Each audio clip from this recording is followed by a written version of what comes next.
दर्यापूर शहरातील मुख्य रस्त्यावरून वळून सैनिक कॉलनीकडे जाणाऱ्या रस्त्याच्या तात्काळ दुरुस्तीसाठी माजी सैनिकांच्या वतीने नगरपालिकेसमोर आमरण उपोषण सुरू केले गेलेले होते व या उपोषणामध्ये माजी सैनिक तथा सीमेवर असलेल्या सैनिकांचे पालक सहभागी होते। अनेक वर्षापासून रखडलेल्या रस्त्याचे काम कधी सुरू होईना असं झालेलं होतं। त्यामुळे नगरपालिका प्रशासनाच्या विरोधात हे आमरण उपोषण माजी सैनिकांच्या वतीने पुकारण्यात आलेले होते।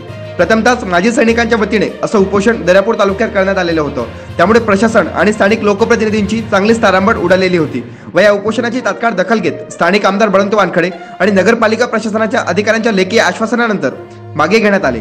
सदर रस्त्यासाठी तात्काळ 2.5 कोटी रुपयाचा निधी शासनाने मंजूर केलेला आहे व त्वरितच या रस्त्याचे काम पूर्णत्वास येईल अशी ग्वाही प्रशासनाच्या वतीने माजी सैनिकांना देण्यात आली व या आश्वासनानंतर सोमवारपासून सुरू असलेले हे उपोषण अखेर आज मागे घेण्यात आले। लेखी असं देतो की हे लवकरात लवकर प्रोसेस त्याचे काम।